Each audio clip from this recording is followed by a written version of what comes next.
செய்யப்படுகின்றனர்.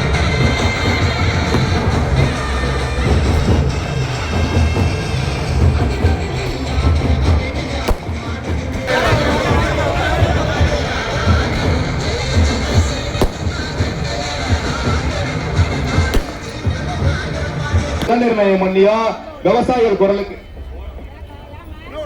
கொஞ்சம் ரெண்டு பக்கமும் ஓரமா வழிவிட்டு நிக்கலாமே, கொஞ்சம் வழிவிட்டு நிக்கலாமே, ரெண்டு பக்கம் கொஞ்சம் வழிவிட்டு நிக்கலாம்.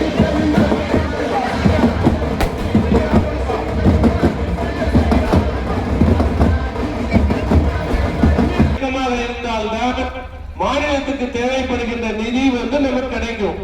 அதை நம்ம புரிஞ்சுக்கணும். இப்போ நம்ம எதுக்கு எடுத்தாலும் குற்றம் சொல்லிக்கிட்டு அந்த போல பார்லிமெண்ட் நடத்த விடாம தடுத்து நிறுத்தி நமக்கு என்ன நடக்குது? நமக்கு தேவையான நிதி பெறமா இல்ல, கடன் வாங்குறோம். அவங்களும் பணம் கொடுத்தாங்க. அந்த கொடுத்த பணத்துக்கு கணக்கு என்ன ஆச்சு சொல்றாங்களா? இல்ல. அப்ப இதுதான் எடப்பாடியார் கேட்கிறாரு. ஒரு இடத்துலயும் என்ன பிரச்சனை நடக்குதுன்னா நமக்கு கொடுக்கிற பணம் என்ன ஆகுதுன்னு தெரியல. எப்ப கேட்டாலும் காசு இல்லைன்றாங்க, கடன் வாங்கணும்ன்றாங்க.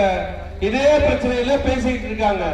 இன்னைக்கு நல்லாட்சி நடக்கணும்னா திரு எடப்பாடியார் முதல்வராகணும். அது நமக்கு முதலில் குறிக்கும்.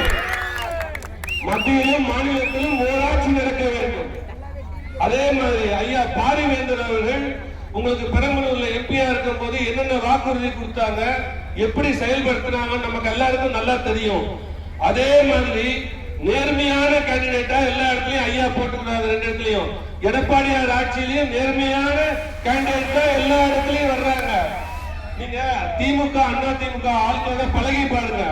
பழகினா உங்களுக்கு நல்லா தெரியும் அவங்க எவ்வளவு அன்பா எளிதா உங்களை வரவேற்கிறாங்க, உங்க ரிசீவ் பண்றாங்க, உங்க பிரச்சனையை காது கொடுத்து கேட்கிறாங்கன்னு நீங்க நல்லா கவனிக்கலாம். அதாவது நீங்க பக்கத்துல இப்ப மாவட்டத்துல போனீங்கன்னா சில இடங்கள்ல போனா அமைச்சரை பார்க்கவும் முடியாது, பேசவும் முடியாது. பேசினா என்ன பண்ணுவாங்க? நான் சொல்ல, நீங்களே சொல்லுங்க. மக்கள் எப்படி ட்ரீட் பண்றாங்கன்னு நீங்க பாத்துக்கங்க.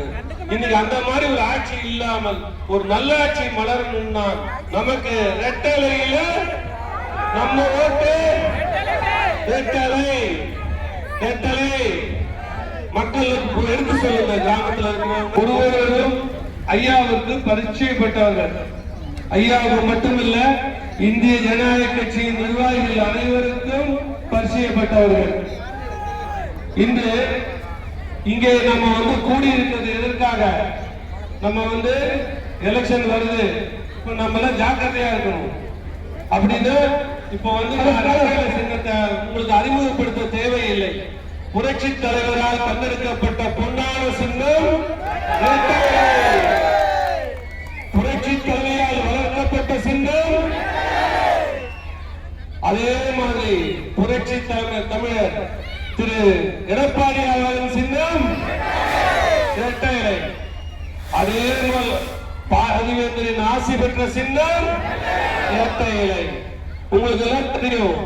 இப்ப எலெக்ஷன் ஆரம்பிச்சிருச்சு.